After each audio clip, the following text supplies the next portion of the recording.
At a holiday party, I said, I can't wait for the family reunion tomorrow. But I wasn't invited. I freeze, coffee mug suspended halfway to my lips as Carol's Facebook post fills my screen. My thumb hovers over the family photos, unable to move as my brain struggles to process what I'm seeing. Everyone is there. Mom, Dad, Tyler, Brittany and her family, Aunt Jean from Florida. Even cousin Mark, who rarely leaves his basement apartment. They're gathered around the fireplace at my parents' lake house, arms draped over shoulders, faces flushed with laughter and belonging. Everyone except me. I set my mug down before my trembling hand betrays me. The ceramic makes a hollow sound against the granite countertop, like an echo in an empty room. December Family Reunion 2024. So blessed to have everyone together. Carol's caption mocks me from my phone. I zoom in on Tyler's face, catching the unmistakable smugness in his expression. He knew I wasn't invited. They all knew. My gaze drifts to the refrigerator where my calendar hangs. The date circled in red. Family reunion, December 15th. Yesterday. The day I'd been waiting for, preparing for. The day that apparently happened without me. A memory surfaces unbidden. My cramped studio apartment during senior year, the flickering light above my desk as I worked on coding projects until 3 in the morning before heading to my barista job at 5. The contrast of my parents' comfortable suburban home, with its manicured lawn and updated kitchen, always lingered in my mind. I didn't mind the struggle. I was building something that mattered. The day I landed my position at Meridian Tech, Dad had been polite but distracted. Mom had asked if it came with health insurance. Tyler had snorted and asked if I'd be playing with computers all day.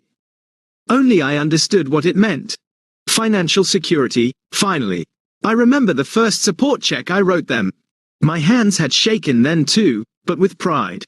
I framed a copy of it before sending the original. Proof that their daughter had made it.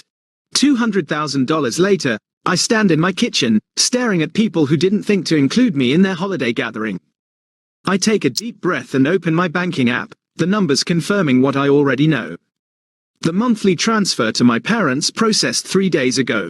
As always. Without fail. My resolve hardens as I move with deliberate purpose. First, the screenshots of Carol's post saved to my phone. Then, the bank statements printed neatly from my home office. Each monthly transfer of the past 5 years. The extra payments. Tyler's car when he totaled his previous one. Brittany's emergency dental work. The new roof for my parents' house. I slide everything into a folder, pressing it closed with a firm click. In my bathroom, I smooth my hair and apply lipstick with precision. The woman in the mirror looks calm, controlled, prepared. Not this time, I tell her quietly. The drive to my parents' home takes 23 minutes. I know because I've made this journey countless times, usually responding to some urgent need or manufactured crisis. The same house I helped refinance when Dad's commission-only sales job hit a slump 3 years ago. Headlights illuminate the familiar mailbox, the one I paid to replace last spring. I park behind Tyler's BMW, a vehicle that wouldn't exist without my monthly contributions to his temporary financial shortfall that has somehow lasted 4 years. The scent of roasted turkey greets me as I enter without knocking.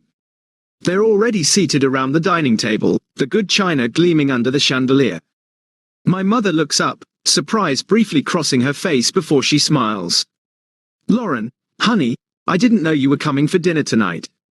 Thought I'd surprise you, I say, hanging my coat carefully on the rack.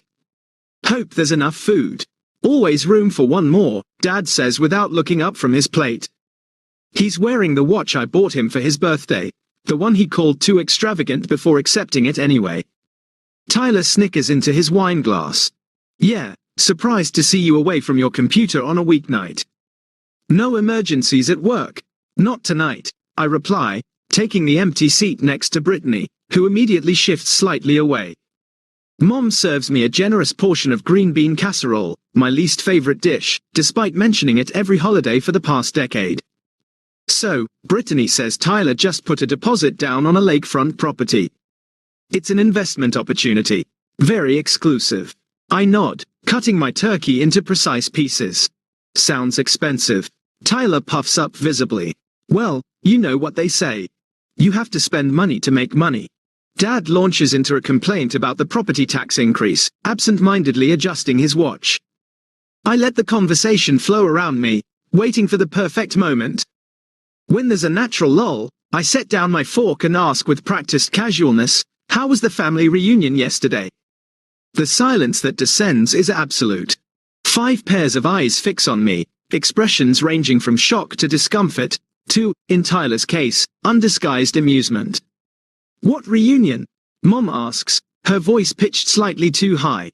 I reach for my water glass, taking a deliberate sip. "The one at the lake house. The one Aunt Carol posted about on Facebook this morning." Tyler smirks. "Oh, that reunion. Yeah, it was yesterday." Brittany jumps in, her voice syrupy sweet. "Oh my God, Mom. You didn't tell Lauren." "Oops." Mom glances nervously at Dad, who clears his throat authoritatively. "Must have slipped our minds," he says, waving his fork dismissively. "You're always working anyway. Wouldn't have expected you to make it." I place my phone on the table, screen up, Carol's post clearly visible. "Funny, since it's been on my calendar for months." "Lauren," Mom begins, her tone shifting to the one she uses when she wants something, "don't make a big deal out of nothing. It was just a small gathering. 27 people, I say, scrolling through the photos. Every family member except me." Tyler rolls his eyes. "So dramatic. It's just a stupid reunion." I open my purse and withdraw the folder, placing it next to my phone. The table falls silent again as I flip it open, revealing the neatly organized bank statements. "If I'm not important enough to invite," I say, my voice steady despite the thunder of my heartbeat, "then you don't need my money either." Tyler's laugh slices through the silence. Too loud, too hollow against the dining room walls. "You're kidding, right?" His eyes dart to my folder, then back to my face. "This is just some dramatic little show. It was a misunderstanding, Lauren," Brittany says, scooting her chair closer to mine, her hand reaching for my arm. I shift just enough that her fingers grasp empty air. "We thought you were busy. You know how you always are." Mom's eyes begin to glisten, the tears forming right on cue. "You can't do this to your family," she whispers, voice trembling with practiced precision. Dad sets his fork down with a deliberate clink against the china. Good china I paid to replace last Christmas when Mom mentioned how embarrassed she was by the chipped edges of her mother's set. "That's enough, Lauren," he says, summoning the stern father voice that stopped working on me years ago. "You're overreacting." I don't respond immediately. Instead, I open my purse and pull out the folder with steady hands. One by one, I spread the bank statements across the dining table, between the green bean casserole and the buttered rolls. The yellow highlighter marks are impossible to miss. $2,500 transferred on the first of every month for the past 5 years. The special payments circled in red: $42,000 for Tyler's BMW, $8,700 for Brittany's emergency dental work, $24,500 for my parents' new roof and kitchen renovation. The last statement sits in the center. The $60,000 lump sum payment that cleared their second mortgage when Dad's commissions dried up during the pandemic. No one speaks. The only sound is Mom's fork slipping from her fingers onto her plate. Tyler's expression shifts from mockery to something closer to panic. His phone vibrates against the table. He glances down, swipes the notification away. It vibrates again and again. "Those your credit card alerts?" I ask quietly. The color drains from his face. "You don't understand," he says, voice dropping. "I've got payments due. Big ones. I'm already maxed out on 3 cards." "Tyler," Mom hisses, shooting him a warning look. "What?" She needs to know what she's doing. He turns back to me, voice rising. "I could get evicted, Lauren. Is that what you want? Your brother homeless because you're throwing some tantrum? You have the money." He slams his hand down, making the water glasses jump. "It wouldn't even hurt you. What else are you spending it on anyway? It's not like you have a family to support." Brittany slides her chair closer to Mom, draping an arm around her shoulders with practiced concern. Her perfectly manicured nails so fresh set I recognize from the salon receipts she texted me last week, asking for a small loan. Pat Mom's hand soothingly. Mom's been so stressed about bills lately. She murmurs, voice pitched just loud enough to reach me while seeming private. Her blood pressure medication isn't fully covered by insurance now. I've been trying to help, but with the kids' activities. I watch the performance with a detachment that surprises me. The subtle head tilt toward Mom. The gentle furrowing of her brow. Brittany's concerned daughter routine is flawless. She's always been the family emotional choreographer, positioning herself at the center of every crisis while somehow emerging as the solution rather than the problem. Why didn't you tell me about the medication? I asked Mom directly. Before Mom can answer, Brittany leans forward, cutting off our eye contact. You're so busy with your job. We didn't want to burden you. Her voice drops to a conspiratorial whisper meant to exclude Tyler and Dad. You know how they worry about bothering you. I told them, Lauren's got her own life now. We understand you're already so selective with your money. The phrase catches my attention. Selective. Brittany's eyes widen slightly, realizing her mistake. She recovers quickly, squeezing Mom's shoulders. Lauren doesn't mean it, Mom. She's just tired from working so much. I glance at the family photo on the credenza last Christmas at Aunt John's. I'd flown in from a client meeting in Seattle, exhausted but determined not to miss it. In the background, I can see Brittany whispering to our cousin Amy, both looking in my direction with expressions I'd mistaken for admiration. How long have you been telling people I'm stingy with my money, Brittany? I ask quietly. I would never, she begins, but Tyler snorts. Please. You told Uncle Rob that. Lauren refuses to help with family emergencies because she's saving for some fancy condo renovation. That was the same week she paid for your kid's private school deposit. Is that what you've been telling people? That I'm stingy with my money? Dad clears his throat, sitting up straighter. Lauren, this discussion is over. You will not stop supporting this family. His tone leaves no room for debating it. At least that's clearly his intention. After all we've done for you, Mom adds, dabbing at her eyes, we sacrificed everything so you could go to that fancy university. I had a full scholarship, I remind her, and worked 3 jobs to cover living expenses. We gave you values. Dad's voice rises. Family takes care of family. That's how he raised you. Is that why you've been telling relatives I'm still figuring things out? Professionally? Why Aunt Jean asked if I was still at that computer help desk job. Silence descends again, heavier this time. The realization settles in my chest like a cold stone. I'm not their daughter. I'm their bank. The golden goose they're terrified of losing. I stand suddenly needing space. They rise with me, closing and Mom reaching for my hand, Brittany blocking the doorway, Dad stepping closer to my side, Tyler hovering by the table, eyes darting between me and my purse, as if calculating whether he could grab the bank statements before I could stop him. Behind them hangs our family portrait from 3 years ago. We're all smiling, coordinated in blue and beige, Dad's hand on my shoulder. I remember writing the check for the photographer the next day. My decision is final. My voice remains steady, though I feel a deep ache spreading beneath my ribs, grief for the family I thought I had. I gather my things with deliberate slowness, tucking the statements back into my folder. The key to their housemate parents' house feels suddenly heavy in my pocket. I place it on the table, metal against wood, making a final decisive sound. Would you like some dessert before you go? Mom asks desperately. I made your favorite apple pie. I shake my head. At the door, I pause, looking back at the home I've been helping pay for, at the people who excluded me from their lives while accepting my money. Something shifts inside, may not regret, but resolution. I'll always be your daughter, I tell them quietly, but I will no longer be your bank. I close the door behind me, the cool evening air washing over my heated face. For the first time in years, I drive away without a promise to fix something, without an invoice waiting in my inbox. It feels like breathing after years underwater. My phone vibrates against the kitchen counter for the 17th time this hour. I don't need to look to know who it is. The screen lights up again. Tyler, haha, okay, you made your point. Now send the money. I take a sip of my tea, waiting for what I know will follow. 3, 2, 1. Lauren, I'm serious. If you don't send it, I'm screwed.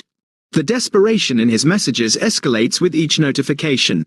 If you don't help me, my credit will tank. Do you want that on your conscience? I place my mug down and silence my phone, but not before catching a glimpse of 5 missed calls from Mom. Her voicemails range from tearful pleas. Lauren, honey, we need to talk about this misunderstanding.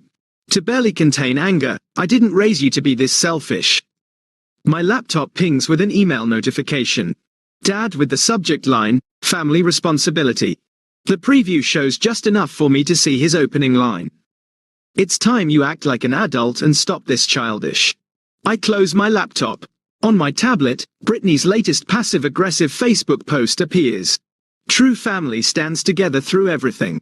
Blood is thicker than water. Family loyalty. Disappointed. 3 angry face emojis from cousins who weren't at the reunion either. My condo, normally my sanctuary after long days of coding, now feels like a fortress under siege.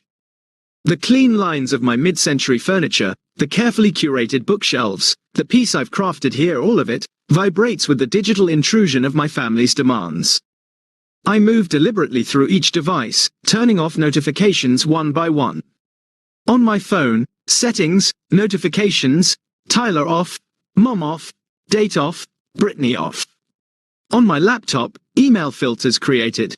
On social media, muted, all of them. The sudden silence feels both empty and full.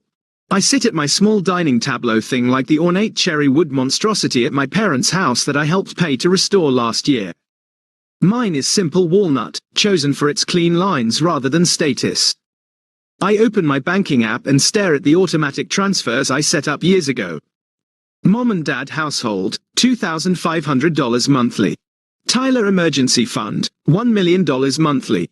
Brittany children's education, $500 monthly. My finger hovers over each one. Cancel. Confirm. Cancel. Confirm. Cancel. Confirm. With each confirmation, something shifts in my chest, not lighter exactly, but more aligned, like vertebrae slipping back into place after years of poor posture. I open a new spreadsheet, Lauren's budget, $2,025. I start filling in the numbers I know by heart, but this time I don't include the family column that has consumed nearly a third of my income for years. As the calculations update automatically, a number appears at the bottom that momentarily stops my breathing. Disposable income, $4,000 month. A sum that would have been inconceivable just days ago. I create a new row. Dream vacation fund. My phone rings with a number I recognize. Margaret, my best friend from college, the one person who's been telling me for years that my family was taking advantage of me. I saw Brittany's post. She says without preamble, "Are you okay?" For the first time since the family dinner, I feel tears threatening. "I'm fine." "The hell you are," Margaret says, her voice gentle despite the words. "But you did the right thing, Lauren. You know that, right?" Before I can answer, a text appears from James, a coworker who noticed my distraction during our morning meeting. "You seemed off today. Everything all right? Happy to grab coffee if you need to talk." And then, surprisingly, a private message from Aunt Carol. "I'm so sorry about the reunion photos. I didn't realize you weren't invited. We all asked where you were, and your mom said you were too busy with work to come, if I'd known." My supervisor, Sarah, stops by my desk the next day, closing the door to my office. "Family issues?" she asks, her perceptive eyes taking in my exhausted appearance. When I hesitate, she continues, "I recognize that look. 3 years ago, I had to cut off my brother after he drained my savings account for the 3rd time." She pauses. It gets easier. 1 week later, I'm eating lunch at my dining table when the doorbell rings. Through the peephole, I see my mother and Brittany standing in the hallway, fake smiles plastered on their faces. Brittany's children Aiden, 6, and Emma, 4 stand in front of them like human shields. I take a deep breath and open the door. Aunt Lauren, the children chorus, rushing forward with crayon drawings. "We were just in the neighborhood," Mom says, her voice too bright, "and thought we'd stop by." Brittany holds up a bag from my favorite bakery. "We brought those almond croissants you love." I kneel to accept Emma's drawing. "Thank you, sweetheart. This is beautiful. I turn to Aiden, admiring his robot drawing while being acutely aware of the calculating gazes above me. Can we come in? Mom asks, already stepping forward. I rise slowly. The kids can come in for a few minutes. You two can wait in the hallway. Mom's smile freezes. Lauren, don't be ridiculous. We're family. Yes, we are, and family respects boundaries. I open the door wider for the children.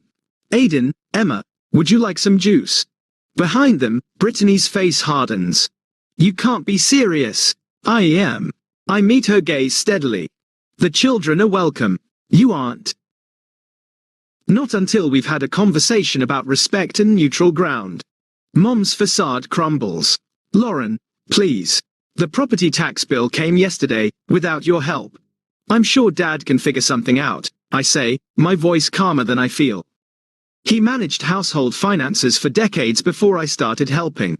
Brittany's desperation becomes palpable. This isn't just about money, Lauren. It's about family supporting each other. Yes, I agree. It is. Their tactics fail one by one as I maintain my position. Eventually they leave, children in tow, Brittany's parting words hanging in the air. This isn't over. 3 days later, I receive increasingly frantic texts from all of them. Bills arriving with no means to pay. Tyler facing eviction and repossession simultaneously. My father returning to work part-time after 4 years of retirement. Family members are asking questions, wondering how Mom and Dad's lavish lifestyle has suddenly contracted. How Tyler's apparent wealth has evaporated overnight. How Brittany's endless shopping sprees have abruptly ceased.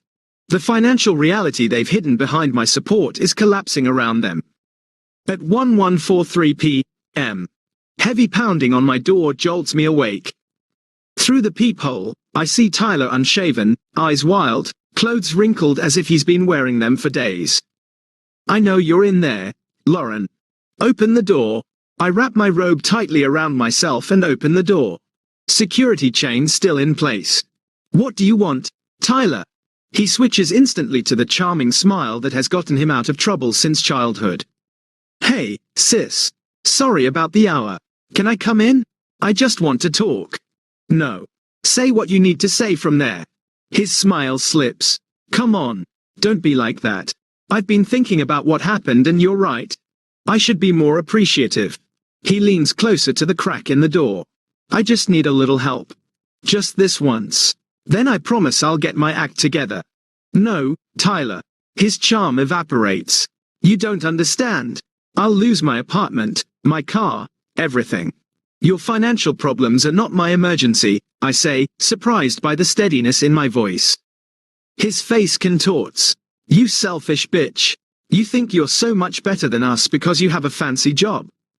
Because you have money. You're nothing without this family. Nothing. The neighbor's doors are opening now. Curious face is peering into the hallway. You're just a selfish brat, he shouts, all pretense abandoned. You think you're better than us because you have money. Newsflash. You're not. And when you finally fail, don't come crawling back, because we won't care. I look at my brother, really look at him. The designer clothes I paid for, now rumbled. The entitlement etched into his features. The rage of a man who's never faced consequences for his actions. Good to know, Tyler. My voice doesn't waver. Now get off my property. I close the door firmly, turn the deadbolt, and slide down against it until I'm sitting on the floor, my knees pulled to my chest. My hands are shaking. My heart pounds against my ribs. But I don't open the door. My phone vibrates against the nightstand for the 5th time in 20 minutes. I don't need to look at the screen to know it's another family message. They've been arriving in waves, perfectly timed almost, as if they're coordinating their attacks. I finally reach for the phone, scrolling through the notifications. Mom, Lauren, you can't abandon your family like this. After everything we've done for you, think about what people will say. Brittany, you're being ridiculous. Family is supposed to help each other. Mom is crying herself to sleep every night. Tyler's messages have evolved over the past week. First came the mockery. Dramatic much. Guess you showed us. Then the begging. I really need help with this month's car payment. Now, thinly veiled threats. You'll regret cutting us off when you need something. And you will need something. I set the phone down and take a deliberate sip of my morning coffee, savoring the bitter warmth. 3 separate cousins called yesterday, each with the same concerned tone, each supposedly just checking in after hearing some concerning things. Aunt Jean from Florida, who I see once every 5 years, suddenly feels compelled to text. Family stands by family, Lauren. I'm disappointed in you. My finger hovers over the power button on my phone. Instead, I open my laptop and type a quick email to Sarah in legal. Do you have time to discuss a personal matter that may have professional implications? I write, then press send before I can reconsider. 2 hours later, sitting across from Sarah in her office, I carefully place a folder on her desk. Inside are screenshots of every message, every voicemail transcript, and a log of all family contact attempts. I'm concerned this may escalate, I explain, keeping my voice steady. My brother has made comments suggesting he might contact clients who appear at the office. Sarah nods, reviewing the documents with a practiced eye. Smart to document everything, she says. Let's talk about a protection plan. By afternoon, I've scheduled installation of a security camera at my condo entrance, met with my bank to password protect all accounts, and drafted a clear, attorney-reviewed email to my family defining my boundaries. Effective immediately, I will not respond to communications that are demanding, threatening, or manipulative in nature. Any appearance at my workplace will result in immediate security involvement. This is not negotiable. I press send and exhale slowly, feeling both lighter and heavier simultaneously. I hear the whispers at the grocery store 3 days later. That's her. A former neighbor murmurs to her companion, the one who abandoned her family after making all that tech money. I select an apple, examining it with unnecessary focus, while straining to hear their conversation. Richard says they sacrificed everything for her education, and now she's turned her back on them. The words drift over the produce section. I place the apple in my cart and straighten my shoulders, moving through the store with deliberate calm. Let them talk. I've made my decision. What surprises me most is my lack of desire to defend myself. The old Lauren would have rushed to explain, to justify, to make everyone understand. Now, I simply check out with my groceries and drive home. When my phone rings with an unknown number that evening, I almost ignore it. Something makes me answer. Is this Lauren Mitchell? Asks a stern male voice. Yes, speaking. This is American Credit Services calling about your brother Tyler Mitchell's overdue account. He's listed you as a guarantor on his loan. My hand tightens around the phone. I've never co-signed any loan for my brother. Well, he's provided your contact information as a payment reference on multiple accounts. He indicated you'd be covering his payments. The pieces click together, the calls from unknown numbers over the past year. The collection notices that sometimes appeared in my mail. I'm not responsible for any of my brother's debts. I stay firmly and I'd like to be removed from all his accounts immediately. After hanging up, I open my laptop and pull up my financial management software. The neat columns of numbers tell a new story now. Without the $2,500 monthly transfer to my parents and the emergency expenses for Tyler and Brittany, my financial picture has transformed. I schedule an appointment with a financial advisor for next week. Then after a moment's hesitation, I click on a travel site I've had bookmarked for years but never seriously considered. 2-bedroom villa on the Amalfi Coast. 7 nights. My finger hovers over the book now button. I've always wanted to see Italy. Always put it off because someone more important needed my money. I click. The confirmation page appears and an unfamiliar feeling washes over me.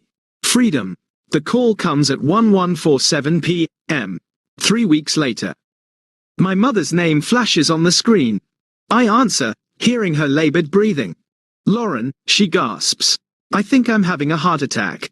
Your father isn't home. I need you to come right away. My heart pounds, but my mind remains clear. I'm calling an ambulance for you right now, I say. Already dialing 911 on my other phone. No ambulance, she protests. Just come over. Please, Lauren, I need you. 20 minutes later, paramedics report back that my mother is experiencing no cardiac symptoms. Her blood pressure is normal. There are no signs of distress beyond her agitation at their presence. The paramedic's voice lowers on the phone. This happens sometimes, she says gently. People use medical emergencies to regain contact. I thank her and end the call just as a voicemail notification appears. It's from my father. You've gone too far this time, his voice growls, all pretense abandoned. Sending strangers to our house instead of coming yourself. You think you're so much better than us. You'd be nothing without this family. Nothing. I delete the message without replying. My phone lights up with a text from Tyler. I messed up. I don't know what to do. Please, Lauren, help me. My thumb hovers over the keyboard. How many times have I received this exact message? How many times have I rushed to solve Tyler's problems? Draining my accounts, my energy, my life to fix his mistakes. A memory surfaces. Tyler, my college graduation, rolling his eyes during my valedictorian speech, checking his watch repeatedly. Tyler, borrowing my first work laptop and returning it with beer spilled on the keyboard. Tyler, laughing about computer nerds while cashing the checks I sent. I take a deep breath and press delete. The message disappears from my screen. For the first time in years, I feel myself smile without reservation. I'm reaching for organic tomatoes when I hear my name called across the produce section. Lauren Mitchell? Mrs. Henderson, my parents' neighbor for 20 years, approaches with her shopping cart. Her silver bog catches the fluorescent light as she moves toward me with surprising speed for a woman in her 70s. It's been months since I've seen you, she says, resting a hand on my forearm. Her touch is light, but her gaze is heavy with something I can't quite place. How have you been, dear? I'm well, thank you. I place 2 tomatoes in my basket, hyper-aware of my surroundings. It's been 3 months since I cut financial ties with my family. 3 months of blessed silence after the initial storm of texts and calls. Mrs. Henderson's fingers tighten slightly on my arm. I always wondered, she says, leaning closer, where all their money came from. My hand freezes mid-reach for a bell pepper. Excuse me? Your father, she clarifies, her voice lowering conspiratorially, always bragging about their investments, their vacations. Your mother showing off kitchen renovations. She shakes her head. Then suddenly, they're cancelling their country club membership and your father's back working at the dealership. Her eyes narrow with sharp intelligence. Funny timing, don't you think? The weight of her words settles between us. My parents' carefully constructed facade of success, built on my financial support, now crumbling publicly without it. I should feel vindicated. Instead, a complicated ache spreads through my chest. Tyler's blaming your parents now. Aunt Carol says through the phone, no trace of her usual southern cheerfulness, says they spoiled him instead of teaching responsibility. Rich, coming from him, but there it is. I grip the steering wheel tighter, navigating through traffic. And Mom and Dad? Fighting constantly. Your father says your mother should have managed the household budget better. Carol sighs. Everyone's looking for someone to blame now that you're not around to fix everything. The truth reverberates. Without me as their scapegoat in ATM, the family system is collapsing under its own dysfunction. Cousin Emma asked for your number, Carol adds. Said she always thought you got a raw deal. Others are starting to say the same. At work the next day, Sarah calls me into her office. Lauren, you've exceeded every metric we've set. She slides a folder across her desk with a promotion letter and substantial salary increase. Whatever changes you've made in your personal life, they're working for you professionally. My phone buzzes with a text. Jim, Brittany's husband. Need to talk. It's important. Before I can respond, commotion erupts in the hallway. A familiar voice cuts through the office chatter. Where is she, Lauren? I know you're here, Tyler. My stomach tightens as I step out of Sarah's office to see my brother, disheveled and wild-eyed, being blocked by our receptionist. Sir, you need to leave or I'm calling security, she warns. Lauren, Tyler spots me. You think you're better than all of us now? Too good for family? His voice cracks with desperation. Mom's crying every day because of you. Colleagues pause, watching the scene unfold. I feel their eyes but stand perfectly still, refusing to match his chaos with mine. Tyler, this is my workplace, I say, keeping my voice steady. You need to leave. You've always been selfish, he shouts as security arrives. What about family loyalty after everything we've done for you? I don't flinch as they escort him toward the elevator, his accusations echoing down the hallway. The doors close on his angry face and the office falls silent. Everyone back to work, I say calmly, turning to my stunned colleagues. Nothing to see here. Sarah squeezes my shoulder as I return to her office. Are you okay? Actually, yes, I realize, surprised by the truth of it. I am. That evening, as I review my investment portfolio watching 3 months of untouched savings grow, my phone rings with Jim's number.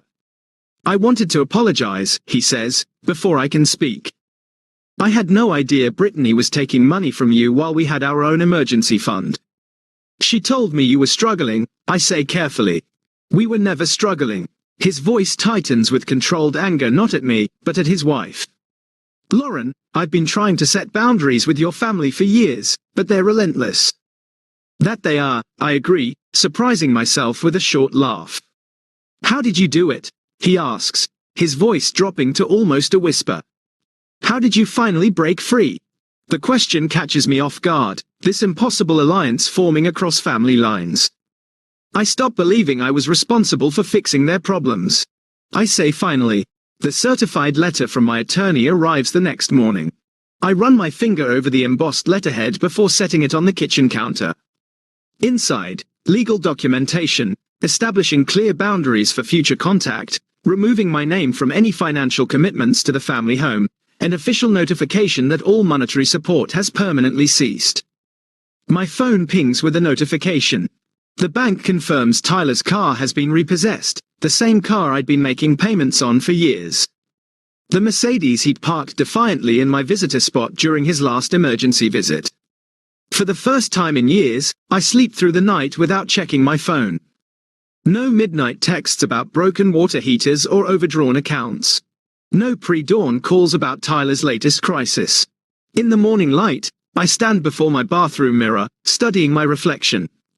The woman looking back seems different, shoulders relaxed, jaw unclenched, eyes clear and focused.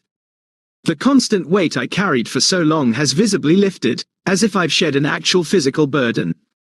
I think about what Mrs. Henderson said in the grocery store, about Jim's hushed questions, about Tyler's desperate scene in my office, about how sometimes the true purpose of difficult boundaries isn't just protecting yourself, but forcing others to finally grow up. The scent of rosemary and garlic fills my condo as I arrange a final sprig of herbs on the roasted vegetable platter. Through the kitchen window, December snow falls in gentle flakes, nothing like the blizzard of emotions that engulfed me this time last year. Need any help? Margaret calls from the living room where she's adjusting a string of tasteful white lights along my bookshelf. Just about done, I reply, surprised by the easy calm in my voice. A year ago, that voice trembled as I confronted my family over a dining table laden with manipulation and decades of expectation. I glance at the new photos adorning my wall, shaking at Starved Rock with James and his wife, Sarah, and I at the company retreat, a group shot from the financial literacy workshop I now lead monthly. Not a single image features the people who share my DNA, yet these frames hold more genuine family than I've known in 32 years. My phone buzzes on the counter. Once that sound would have triggered an immediate spike of adrenaline in other family emergency, another drain on my bank account, another reason I wasn't good enough despite everything I gave. Now I check it at leisure, smiling at the text from a hiking group about next weekend's trail. The doorbell chimes and I open it to find James and Lisa, their arms filled with a homemade lasagna and a bottle of wine. Sorry we're early, Lisa says, unwinding her scarf. James was worried about the snow. Always the planner. I laugh, accepting their offering. Come in. Soon my modest living room hums with conversation. Sarah arrives with her partner, followed by 2 colleagues from the literacy program. The space fills with genuine laughter that doesn't hold hidden barbs or veiled requests. Margaret raises her glass during dinner. To Lauren, she says, her eyes holding mine with fierce pride. Who taught me what courage really looks like? Sarah nods. You've inspired half the office to set better boundaries. My brother actually called to thank you. I feel warmth spread across my cheeks that has nothing to do with wine. Later, as we share dessert, Aunt Carol's monthly update arrives in my inbox. I excuse myself for a moment to read it privately on my balcony. Tyler's working 2 jobs now, actually showing up consistently. Your parents finally sold the lake house, moving to that condo next month. Brittany and Mark are in counseling, something about financial honesty. Everyone's changing, Lauren. Slowly, painfully, but changing. Cold air fills my lungs as I absorb this. Without me as their safety net, they're finally learning to stand. The knowledge brings complexity, satisfaction tinged with grief for all the years wasted in our dance of enablement. Back inside, I catch sight of a small photo on my bookshelf. Younger me, graduation day, eyes bright with hope before years of familial extraction dimmed them. Beside it sits my journal, tracking the emotional terrain I've navigated this year, and my latest bank statement with its healthy balance and absence of outgoing support payments. My therapist's words echo: boundaries aren't walls, they're bridges to healthier relationships if others choose to cross them respectfully. Later that week, I sit with Zoe, a 24-year-old participant in my financial literacy program.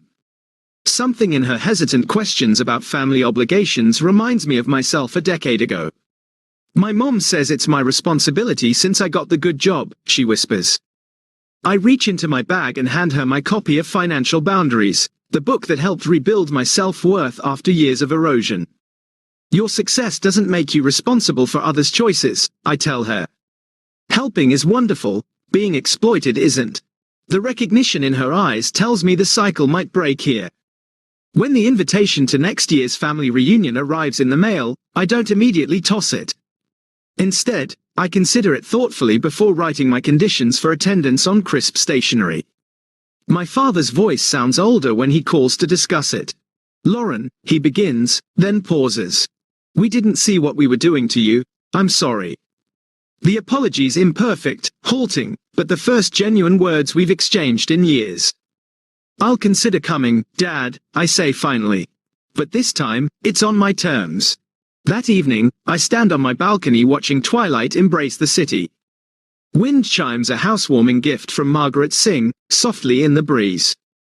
I close the family album I finally found courage to revisit, running my fingers over its worn cover. Sometimes I whisper to the fading light, the most loving thing you can do for family is to stop protecting them from the consequences of their actions. Thanks for watching. Please subscribe my channel.